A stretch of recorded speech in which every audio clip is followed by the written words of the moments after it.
Okay, let's get started. Now we are discuss what is Sacarsm. Sacarsm is a type of verbal irony that expresses contempt, mocks, or ridiculous. Scorsese takes the form of an ironical remark that is rooted in humor with the intentions of mocking and drawing attention to the situations usually satirizing it. When a speaker is being sarcastic, they can convey their feelings of frustrations and irritations without being too outwardly angry. The same can be said for characters in written work. Their true feelings are veiled in humor. Definition and explanation of Scorsese. Scorsese is created when a speaker makes statements that are clearly the opposite of what they believe. For example, one might say that they love something, and by using a certain tone, it's clear to all listening that they actually feel the opposition. Sometimes, depending on the tone one uses or doesn't use, it's easier or harder to understand that someone is trying to be sarcastic. It, this is often an issue in written correspondence and within the dialogues in a book. Short stories are players. Sarcastic statements are used every day to express feelings of irritates, irritations, and frustrations. Often, the phrases including a statement that literally says the opposite of what the speaker means, and it's followed up by a moderating statement. Sometimes some thinking to make the phrases feel more humorous and keep the mood fairly light. Examples of sarcasm in literature. The Catcher in the Rye involved with example of scars. The novel focuses on the first person's narrator Holden's called Fate. These troubled teenagers spend much of the book reflecting on people and places that have annoyed or disappointed him.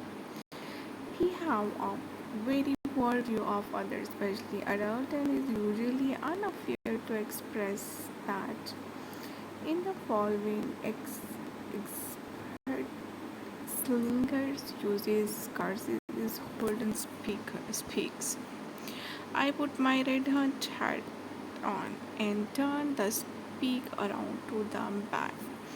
The way I killed it, and then I yelled at the top of my goddamn voice, sleeping tight, you more. In this passage, Holden feelings of loneliness and frustrations come out with he tells his fellow students to sleep tight. It's clearly from the following word humors that he doesn't actually wish these young people a good night's sleep.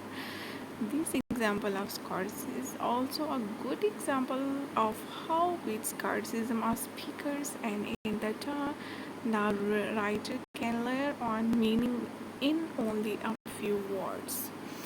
In Shakespeare's history play Julius Caesar's, there is a good example of Scorsese when Shakespeare depicts Mark Antony's play at Caesar's funeral. He used the following lines: "The noble Brutus, he told you Caesar was ambitious. If it were so, it was a grievous fault. And grievously hate Caesar answered it. Here under leave of Brutus and the rest. For Brutus is an honorable man, so are they all. All humor honorable men. He calls Brutus the murderer of Caesar's noble, but when one looks closer at the word, it's clear that he means the opposite by using words like honorable and noble in this speech. He is suggesting that Brutus actually exhibit the opposite traits. Catch 22 by Joseph Heeler's with example of scarcism and irony. The novel focuses on Yasurian soldiers who spend the novel trying to survive the war and live with his sanity intact. Here is an example of how Heeler used curse in his work. Can I do anything at all to help you? The chaplains asked. His audience shook his head, still grinning. No, I'm sorry, I have anything I need and I am quite comfortable. In fact, I'm not even sick. That's good. In these lines, Yosher speaks with the chaplain. He noticed sarcastically how he's not even sick. The chaplain replies, taking what he said at face value, stating that he doesn't question why Yosher's in at the hospital if he isn't sick. Okay, do like, share, and subscribe. Thank you.